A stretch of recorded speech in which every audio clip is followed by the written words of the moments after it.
Bismillahirrahmanirrahim. Assalamualaikum warahmatullahi wabarakatuh. Alhamdulillahi wahdah, wassalatu wassalamu ala man la nabiyya ba'dah, wa ala alihi wa sahbihi wa man walah amma ba'd. Para pemirsa, saudara-saudaraku yang dirahmati oleh Allah Subhanahu wa taala, dalam seri yang ke-11B ini kita masih berbicara tentang hadis-hadis seputar wudu, dan tepatnya kali ini saya akan membahas tentang adab dan tata cara berwudu. Adakah hadis-hadis yang batil dan dhaif dalam bab ini? Mari kita perhatikan. Kaidah yang pertama dalam bab ini adalah bahwa hadis-hadis tentang doa tertentu saat membasuh tiap anggota wudu derajatnya batil semua.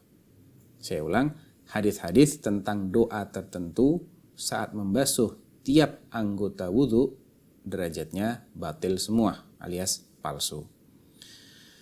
Hal ini dinyatakan oleh Al-Imam Ibnu Qayyim rahimahullah dan diamini oleh para ulama baik sebelum maupun setelah Ibnu Qayyim, seperti An-Nawawi, demikian juga Imam Adz-Dzahabi, Ibnu Hajar, dan lain-lain. Ada sedikit catatan di sini. Hadis yang mengatakan bahwa tidak ada wudu bagi yang tidak menyebut nama Allah padanya. La wudu'a liman lam yadhkur ismallahi alaih. Termasuk hadis yang diperselisihkan derajatnya oleh para ulama.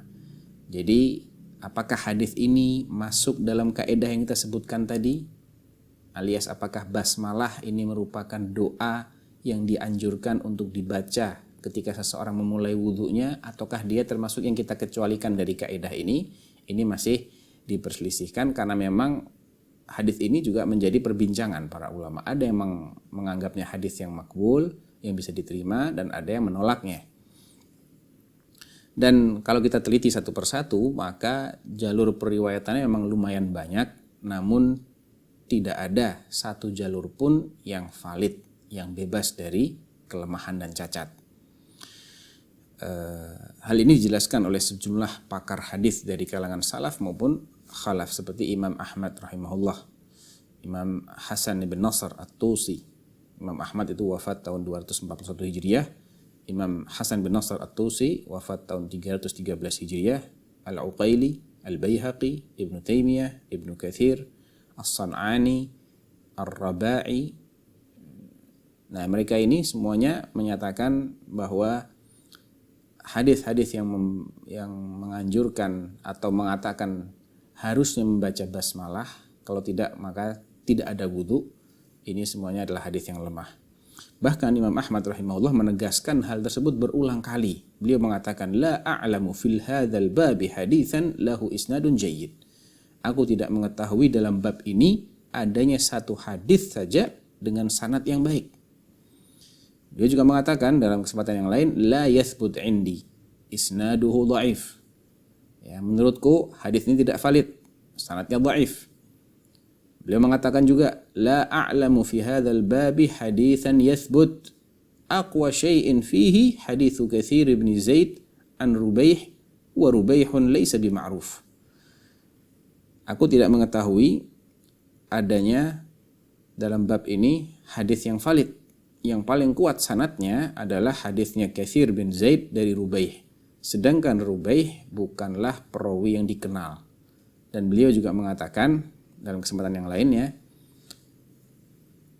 laisa fi hadza haditsun yathbut, tidak ada dalam bab ini hadis yang valid.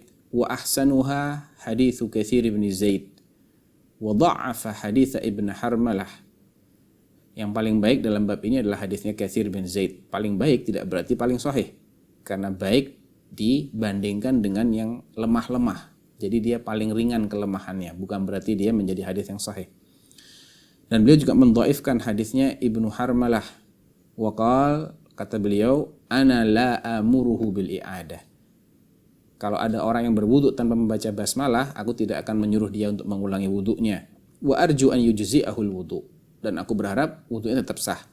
Li'annahu laysa fi hadza haditsun ahkumu bihi. Karena menurutku dalam bab ini tidak ada satu hadis pun yang bisa aku jadikan sebagai landasan hukum untuk menganggap tidak sahnya wudunya orang yang tidak membaca atau menyebut nama Allah. Jadi ini pendapat ulama-ulama yang mendhaifkan hadis baca bismillah sebelum wudu dan menganggap itu sebagai syarat sahnya wudu.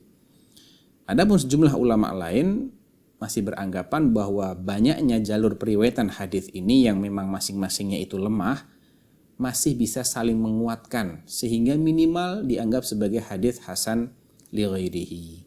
Ini adalah pendapatnya Ibnu Abdul Hadi yang wafat tahun 744 Hijriah, Ibnu Qayyim yang wafat tahun 751 Hijriah, Ibnu Katsir, Al-Iraqi, As-Suyuti, Asy-Syaukani, Al-Albani, dan Syekh Abu Ishaq Al-Huwaini. Ala kulli hal, mayoritas kalau bukan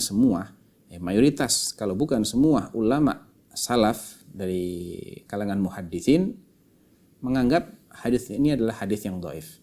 Jadi kalau kita lihat rata-rata mayoritas ulama ahlul hadis dari kalangan salaf mendhaifkan hadis tentang harusnya membaca basmalah sebelum wudu.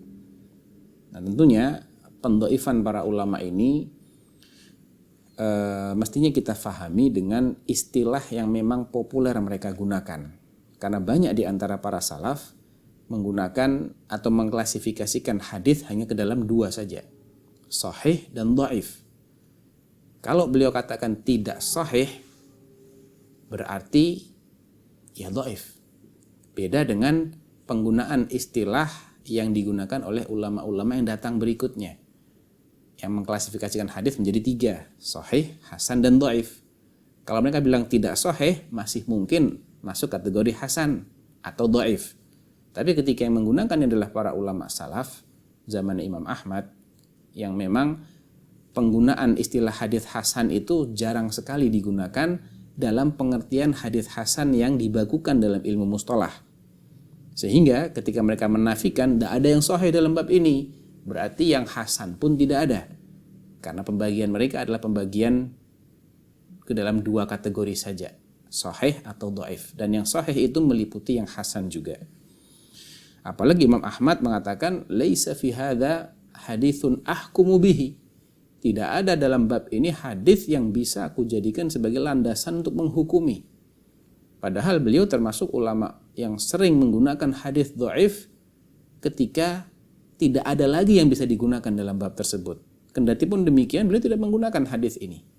Dan beliau mendhaifkan, berarti memang hadis ini menurut Imam Ahmad sendiri adalah hadis yang tidak bisa dijadikan sebagai landasan hukum. Demikian, wallahu taala alam. Adapun terkait dengan bacaan setelah berwudu, maka ini termasuk yang kita kecualikan dalam bab ini, dalam kaidah ini. Jadi ada dua hal yang kita kecualikan. Pertama, anjuran membaca basmalah, karena memang ada sejumlah ulama yang masih menerima hadisnya, walaupun yang kami anggap rajih adalah yang mendhaifkan hadis ini. Dan bacaan berikutnya yang kita kecualikan adalah bacaan di akhir wudu, yaitu dengan lafaz asyhadu an la ilaha illallah wahdahu la syarikalah wa asyhadu anna Muhammadan abduhu wa rasuluh. Allahumma ij'alni minat tawwabin waj'alni minal mutatahhirin. Bacaan ini sah dinisbatkan sebagai hadis Nabi sallallahu alaihi wasallam karena memang diriwayatkan dalam hadis yang sahih, yaitu dalam Sahih Muslim nomor 552. Adapun tambahannya Allahumma ij'alni minat tawwabin waj'alni minal mutatahhirin, ini diriwayatkan oleh Imam At-Tirmidzi dalam sunannya hadis nomor 55. Ya. Adapun bacaan-bacaan di sela-sela itu maka semuanya batil. Misalnya ketika berkumur-kumur membaca doa tertentu, atau ketika membasuh wajah membaca doa tertentu, ketika membasuh tangan dan seterusnya, maka tidak ada hadis yang valid dalam bab ini. Demikian, mudah-mudahan bermanfaat. Wallahu taala alam wa sallallahu ala nabiyyina Muhammadin wa ala alihi wa sahbihi wasallam. Assalamualaikum warahmatullahi wabarakatuh.